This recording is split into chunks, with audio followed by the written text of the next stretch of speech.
Okay, so today we're going to take a look at the Seadoo Trixx handlebar wobble. It's a pretty easy job, but I wasn't able to find much out there in YouTube to address these newer Trixx models, so let's get started.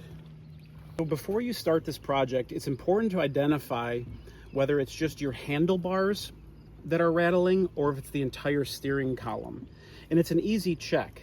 If it's the handlebars, it will literally just be up here at the top and could be a matter of loose T30s right here.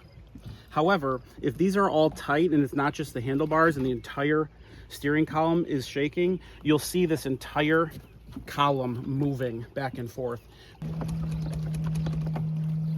Then you know it's time to replace the wear rings. Okay, the first thing we need to do is remove this front panel in front of the steering column. Now this one has the stereo adapter, but I still think it's the same 3 bolts even if you don't have it. You need T30 for 1, 2, and then there is a third right underneath here, underneath the front of it. So we're going to remove those first.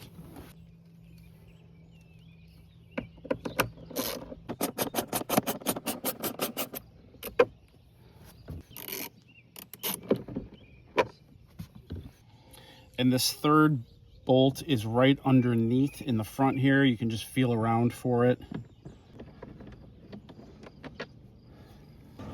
So now that the 3 bolts are out, this piece should just slide forward and off like that, and it's going to expose the steering column.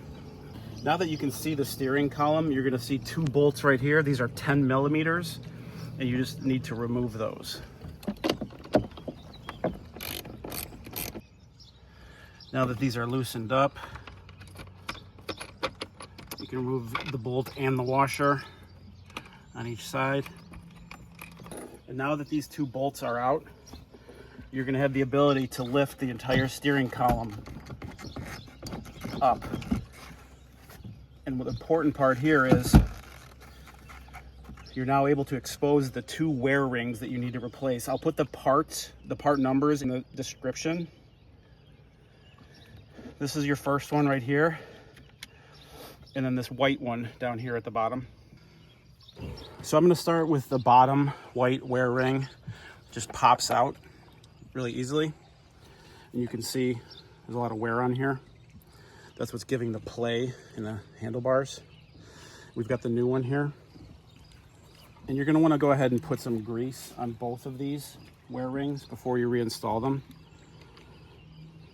It's going to help create a better seal and lubricate.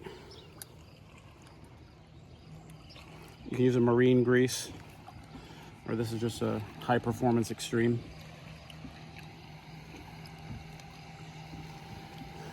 And as easy as that, you can just go ahead and set this back in. And we're going to slide the steering column back in there after I replace this top one. So the top one is, they're both split rings. So you literally can just push it down and spread it apart. And you see how easy it comes off. Again, you can see a lot of wear on this older one. So with the new ring, I am going to put some grease around the inside of it.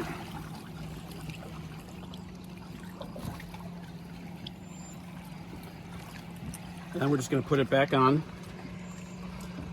spread it out, wrap it around, and then you have to find the right fit. There is a place where this is going to fit in, and you'll feel it just kind of lock into a perfect spot. You know you're in a good spot right there because it's locked in now. Before I drop the shaft back down, I'm also going to apply some grease around the outside of this ring. Just enough, again, to lubricate it.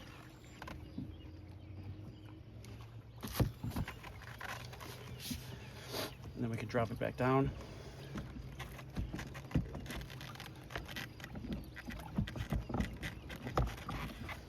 And again, this can be tricky sometimes, just getting the steering shaft to align into the bottom.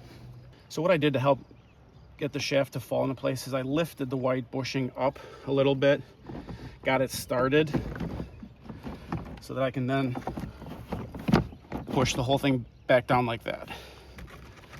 So it's back in, and now just replace the bolts.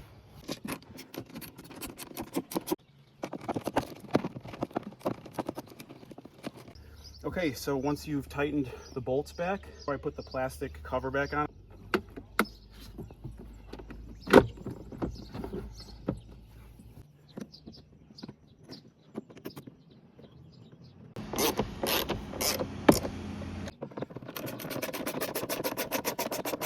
You guys remember the wobble earlier?